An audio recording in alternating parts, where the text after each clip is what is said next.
అందరికీ నమస్కారం. Welcome to way to ఈ ఛానల్. ఓపెన్ కట్ ఆఫ్ ఎంత ఉంటుంది ఏపీపీఎస్సీ గ్రూప్ 2 మెయిన్స్కి అంటే 200 అయితే ఖచ్చితంగా ఉండదు. 200 ఎవరైతే చెప్తున్నారో వాళ్ళు ఒకసారి ఆలోచించండి. ఈ వీడియో చూస్తే వాళ్ళకు కూడా ఈ వీడియోని షేర్ చేయండి. ఇది నా ఎస్టిమేషన్ అనమాట. ఓసీకి 180 +or- 2 ఉండొచ్చు. ఈ నా ఎస్టిమేషన్ నేను గాల్లో లెక్కలు చెప్పకుండా నేను చేసిన అనాలిసిస్ కూడా చెప్తాను. ఫస్ట్ కట్ ఆఫ్ చూసుకుందాం. సో ఓపెన్కి 180 +or- 2 ఉంటుంది. ఎవరైతే ఈ ఇన్స్టిట్యూట్స్ అయితే +or- 5 అని చెప్తున్నారో నేను దీనికి కంప్లీట్లీ వ్యతిరేకం. ఎందుకంటే మన కట్ ఆఫ్ వచ్చిన దగ్గర 1 మార్క్ సేమ్ మార్క్స్ ఉన్న వాళ్ళు అంటే పాయింట్స్లో తేడా ఉన్న వాళ్ళు ఒక 20 మంది 30 మంది ఉండే అవకాశం ఉంటుందన్నమాట. సో మీరు 5 మార్క్స్ చెప్తున్నారంటే అక్కడ ఎంత వేరియేషన్ వస్తుందో చూసుకోండి. ఆల్మోస్ట్ 100 మెంబర్స్ వేరియేషన్ వస్తుంది. సో +or- 5 అనేది అయితే నేను ఇది రాంగ్ అనాలిసిస్ అయితే అని చెప్తాను. +or- 2 అంటే ఆల్మోస్ట్ ఒక 20 మెంబర్స్ వేరియేషన్ ఉంటుంది. అంటే ఒక 20 మెంబర్స్ ఈ సేమ్ మార్క్స్ దగ్గరే ఉంటారు. సో 20 మెంబర్స్ అనేది ఓకే అలౌడ్ అనమాట. సో బీసీఏ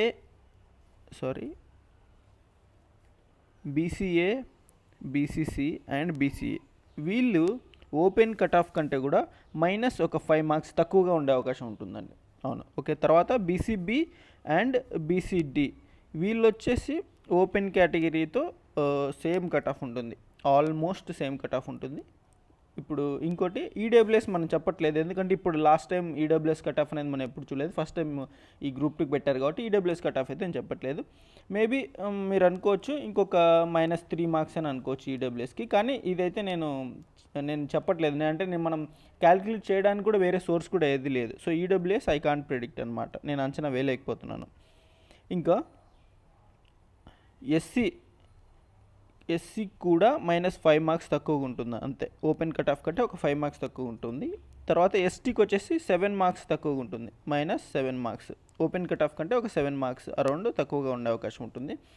గుర్తుపెట్టుకోండి, ఇదంతా కూడా ఈ కట్ ఆఫ్ అంతా కూడా ఓన్లీ మేల్కి అనమాట. ఫీమేల్కి వీళ్ళలో ఇంకా ఒక 3 to 4 మార్క్స్ తక్కువ ఉండే అవకాశం ఉంటుంది ఓపెన్లో. ఇది కట్ ఆఫ్ గురించి. సో ఇప్పుడు కట్ ఆఫ్ ఇలా చెప్తున్నాను కదా, నేను చేసిన అనాలిసిస్కి 2 రీజన్స్ ఉన్నాయి. ఫస్ట్ రీజన్ వచ్చేసి టాప్ మార్క్స్ ఎన్ని వస్తున్నాయి ఆ పేపర్కి. తర్వాత సెకండ్ రీజన్ వచ్చేసి ఈ కట్ ఆఫ్ చెప్పడానికి 2018 గ్రూప్ 2 కట్ ఆఫ్ ఉంది కదా, ఆ కట్ ఆఫ్ని అనాలిసిస్ చేసి చెప్తున్నాను. ఇంకోటి Telangana group 2 cut off, Telangana group 2లో కట్ ఆఫ్ కాదు, Telangana group 2 GRL based top marks ఎన్ని వచ్చాయి దాన్ని బేస్ చేసుకొని నేను అనాలిసిస్ చేశాను అనమాట. సో ఇక్కడికి వస్తే ఇది ఇక్కడ మనం చూస్తున్నాం కదా, ఇదేంటంటే 2018 ఉంది కదా, 2018 గ్రూప్ 2 మనకు ఉండాల్సిన సిలబస్కి దానికి చేంజెస్ ఉన్నాయి. కానీ నేను ఏం చేశానంటే ఓన్లీ పేపర్ 2 అండ్ పేపర్ 3 మాత్రం తీసుకున్నాను. పేపర్ 1 సిలబస్ వేరు కాబట్టి, మనకున్న సిలబస్ కాబట్టి తీసుకొని ఇప్పుడు చెప్తున్నాను అనమాట. అప్పుడు కట్ ఆఫ్ ఎంత ఉండింది అంటే 269 ఓపెన్కి ఉండింది ఆల్మోస్ట్ నాకు గుర్తున్నంత వరకు. టాపర్కి వచ్చిందంటే 328 అరౌండ్ మార్క్స్ అనమాట. సో ఓపెన్ కట్ ఆఫ్కి ప్లస్ టాపర్ మార్క్స్కి తేడా ఎంత అంటే 60 మార్క్స్ డిఫరెన్స్ ఉంది. ఈ 60 మార్క్స్ డిఫరెన్స్లో కట్ ఆఫ్ వచ్చేసి అరౌండ్ 60% ఉంటే మన టాపర్ మార్క్స్కి వచ్చేసి టాపర్కి వచ్చేసి అరౌండ్ 74 or 75% అలా వచ్చేసింది అనమాట. ఓకేనా? సేమ్ ఇదే అనాలిసిస్ కనుక మనం తీసుకుంటే చూడండి, ఇక్కడ మీరు చూస్తే 240 మార్క్స్ ఇక్కడ రైట్ సైడ్ కార్నర్లో చూస్తే 240 మార్క్స్ అనేది మనం తీసుకుంటే ఇక్కడ 80% అవుతుందండి. 240 అంటే 300కి 80% వచ్చేసి 240 వచ్చిన వాళ్ళు చాలా తక్కువ మంది ఉంటారు ఈ పేపర్కి. సో ఇది 2018 పేపర్లో అయితే 240 ఎవరికి రాలేదు దేని ప్రకారం. సో నేను ఎలా చెప్తున్నానంటే నా అనాలిసిస్ చెప్పాను కదా, నేను ఓన్లీ పేపర్ 2 పేపర్ 3 తీసుకున్నాను. టాప్ మార్క్స్ వచ్చేసి 233 వస్తాయి అంతే. టాపర్కి ఫస్ట్ పేపర్ తీసేస్తే 233నే టాప్ అనమాట. సో 80% అనేది ఏ ఎగ్జామ్లోనే సరే, అది కూడా కాంపిటేటివ్ ఎగ్జామ్లో చాలా ఎక్స్ట్రాడినరీ స్కోర్. 200+ ఎంతమందికి వచ్చాయంటే దీంట్లో ఓన్లీ 160 మెంబర్కి 200+ వచ్చాయి. దాని తర్వాత 450 మెంబర్స్కి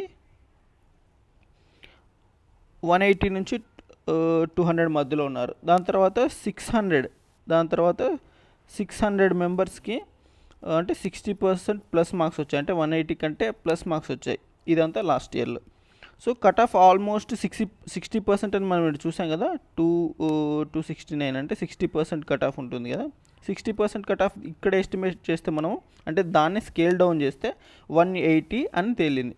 సో మనం ఇక్కడ నంబర్ చూసుకున్నా కూడా ఎంతమంది ఉన్నారు, 600 దగ్గర ఈ మార్క్స్ అనేవి ఉన్నాయన్నమాట. ఏంటి, 60% మార్క్స్. సో ఎవరైతే ఈ 60% మార్క్స్ తెచ్చుకుంటారో, ఈ 60% మార్క్స్ కంటే ఎక్కువ మార్క్స్ ఉన్నాయో వాళ్ళందరూ చాలా సేఫ్, మోర్ దెన్ సేఫ్ అని చెప్పొచ్చు అనమాట. ఇంకా 200+ అంటున్నారు కదా, వీళ్ళందరూ కూడా టాపర్స్ అండి. 200+ వచ్చిన వాళ్ళు టాపర్స్. ఇంకా 220, 230 ఈ మార్క్స్ ఈసారి వస్తాయా అంటే ఈసారి ఖచ్చితంగా వస్తాయి, నేను ఎలా చెప్తున్నాను. సో ఏ ఎగ్జామ్లో అయినా సరే టాప్ చేసే వాళ్ళు ఎక్కడెక్కడ ఉంటారంటే ఇన్స్టిట్యూట్స్లో టాపర్స్, టెస్ట్ సిరీస్లో వాళ్ళు టాపర్స్ మనం తీసుకోవచ్చు. ప్లస్ లాస్ట్ ఇయర్ ఎగ్జామ్స్ రాసింటారు కదా, లాస్ట్ ఇయర్ ఎగ్జామ్స్ టాప్లో, అంటే గ్రూప్ 3లో టాప్ వచ్చిన వాళ్ళు, గ్రూప్ 2లో ఆల్రెడీ ఏఎస్ వచ్చిన వాళ్ళు టాపర్స్గా ఉండొచ్చు. సో టాపర్ స్కోర్ ఎలా ఉన్నాయంటే ఇక్కడ గ్రీన్ కలర్లో చూస్తున్నారు కదా, గ్రీన్ కలర్ బాక్స్లో ఇవి టాపర్ స్కోర్. ఇవన్నీ జెన్యూన్ స్కోర్స్, నేను పర్సనల్గా వీళ్ళతో మాట్లాడి చేసినవి, నాకున్న సర్కిల్ ప్రకారం నేను చేసిన గ్రౌండ్ వర్క్తో వచ్చిన మార్క్స్ ఇవి. ఇవన్నీ కోచింగ్ ఇన్స్టిట్యూట్ల పేర్లు నేను కొంచెం మార్చాను. సో ఈ రెడ్ కలర్లో ఇంటూ చేసినవి ఏంటంటే ఇవన్నీ నేను నమ్మను, అంటే నాకు వీళ్ళది డేటా లేదు, జస్ట్ అన్నారు కానీ ఈ డేటా అనేది నా దగ్గర లేదనమాట. ఈ బ్రైట్ ఇండియా అంటే నేను వేరే ఇన్స్టిట్యూట్ పేరు మీరు అర్థం చేసుకోండి. బ్రైట్ ఇండియా మాత్రం నాకు పర్సనల్గా తెలుసు, ఈ స్కోర్స్ అన్నీ ఇవన్నీ కరెక్ట్ స్కోర్స్ అనమాట. అంటే నాకు పర్సనల్గా తెలిసిన వాళ్ళు 240+ ఎవరు లేరు, కానీ నాకు హయ్యెస్ట్ వచ్చేసి 235 మార్క్స్ ఉన్నారండి. మీరు జిఆర్ఎల్ వచ్చిన తర్వాత కూడా చూసుకుంటారు, 235 మార్క్స్ పర్సనల్గా ఉన్నారు. మేబీ 240+ నాకు తెలియదు, కానీ ఉండే అవకాశం ఉందా అంటే ఖచ్చితంగా ఉంది. 240+ మీరు చూస్తే రేపు మనకు మార్క్స్ వచ్చిన తర్వాత మీరు చూస్తే ఖచ్చితంగా 240+ అనేది ఎక్కువ మందికి రావు, 1 or 2 మెంబర్స్కి మాత్రం 240+ వస్తాయి. సో చూసారు కదా, నేను ఏదైతే లాస్ట్ గ్రూప్ 2 దాన్ని బట్టి అంచనా వేసిన దాన్ని బట్టి ప్లస్ టాప్ మార్క్స్ చూడండి మీరు, ఇక్కడ లాస్ట్లో వచ్చిన టాప్ మార్క్స్ ఎన్ని, 200, మనం స్కేల్ డౌన్ చేస్తే 2 పేపర్స్కి 233. సో 233 కంటే కూడా ఈసారి ఎక్కువ మార్క్స్ వచ్చే అవకాశం ఉంది. ఎక్కువ మార్క్స్ వచ్చే అవకాశం ఉంది బేస్డ్ ఆన్ ఈ టాపర్స్లో ఏదైతే ఇనిషియల్ కిరీ ప్రకారం ఇన్స్టిట్యూట్ టాపర్స్కి ఎన్ని మార్క్స్ వస్తున్నాయి దాని ప్రకారం ఎక్కువ మార్క్స్ వచ్చే అవకాశం ఉంది.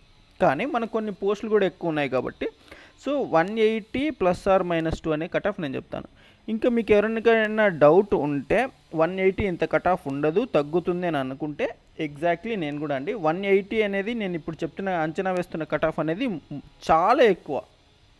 ఇది ఇన్ కేసు 180 ఉంటుంది, ఇంతకంటే కూడా తగ్గే అవకాశాలు ఉంటాయి తప్ప పెరిగే అవకాశాలు అయితే ఉండదు. ఎందుకంటే పెరిగే అవకాశం అయితే ఉండదు, ఇంతకంటే తగ్గే అవకాశాలు ఉంటాయి. అన్ని కేటగిరీస్ కూడా నేను చెప్పిన ఈ 180 ± 2కి తగ్గే అవకాశం ఉంటుంది కట్ ఆఫ్. ఇది మెయిన్ జాబ్ రావడానికి చెప్పే కట్ ఆఫ్. 1:2 కట్ ఆఫ్ కాదండి, 1:2 కట్ ఆఫ్ ఇంకా తగ్గుతుంది. మనము మెయిన్స్కి జాబ్ రావడానికి మనకు కావాల్సిన కట్ ఆఫ్ గురించే మనం ఇక్కడ మాట్లాడుకున్నాం. సో ఎవరైతే 200+ అని చెప్తున్నారో, సో చెప్పిండొచ్చు వాళ్ళకు రాంగ్ పోల్స్ చాలామంది స్టూడెంట్స్ పెట్టారు, ఇష్టం వచ్చిన నెంబర్ నొక్కారు. సో మేబీ వాళ్ళు ఆ డేటా ప్రకారం చేసిండొచ్చు. నా దగ్గర ఏ పోల్స్ లేవు, నా దగ్గర ఏ గ్రూప్ లేదు. నేను జస్ట్ గ్రౌండ్ వర్క్ చేసి ఓన్లీ టాపర్స్తో మాత్రమే నేను మాట్లాడి వాళ్ళకి ఎంత స్కోర్ వస్తున్నాయో కనుక్కొని ఆ టాపర్స్ ఎంతమంది ఉంటారు అని అంచనా వేసుకొని లాస్ట్ నోటిఫికేషన్ గ్రూప్ 2 ప్రకారం నేను చెప్పాను కదా, మీకు 180+ వస్తున్నాయంటే మీకు జాబ్ అనేది కన్ఫర్మ్ ఓపెన్లో. ఇంకా బీసీలో తర్వాత కేటగిరీ వైజ్ చూస్తే ఇంకా తక్కువ ఉండొచ్చు. ఇంకా సిపిటీకి 1:2 రేషియో తీస్తారంటే ఇంకా కూడా ఇంకో 10 మార్క్స్ అన్ని కేటగిరీలో ఇంకో 10 మార్క్స్ తగ్గే అవకాశం ఉంటుంది సిపిటీకి. సో ఇదండి నా ఒపీనియన్, నేను అనాలిసిస్ చేసింది. ఇప్పుడు మీకు ఈ వీడియోలో చెప్పేదానికంటే నేను డబుల్ వర్క్ చేశాను. అవన్నీ మీకు ఇక్కడ చూపించాలంటే వీడియో లెంతీ అవుతుంది అని చెప్పేసి అవన్నీ చూపించట్లేదు. నేను ఆ ఎక్సెల్ షీట్స్ తీసుకొని అన్ని ఫిల్టర్ చేసి మరీ చేశాను. సో ఇదండి, మీకు కట్ ఆఫ్ మీద ఇంకేమైనా డౌట్స్ ఉంటే కింద కామెంట్స్లో పెడితే నేను రెస్పాండ్ అవుతాను ఖచ్చితంగా. చివరిగా ఇంకొక విషయం అండి, ఇది నన్ను నిన్న కామెంట్లో అడిగారు ఒకరు, బ్రో మీ స్కోర్ ఎంత అని. నా స్కోర్ 228. మీకు కావాలంటే ఎవరికైనా ఓఎంఆర్ పెట్టండి అని అడుగుతారు కదా చాలామంది. సో నాకు కామెంట్ చేయండి, నేను వాళ్ళకి నంబర్ తీసుకుని పర్సనల్గా ఖచ్చితంగా పెడతాను. ఈమెయిల్ ద్వారా కానీ లేకపోతే టెలిగ్రామ్ ద్వారా కానీ పర్సనల్గా నా ఓఎంఆర్ కూడా నేను పెడతాను. ప్లస్ సెక్షన్ వైజ్ కూడా నాకు ఏ సెక్షన్లో ఎన్ని మార్క్స్ వచ్చాయని కూడా నేను పెడతాను. Thanks for watching. Take care. Bye.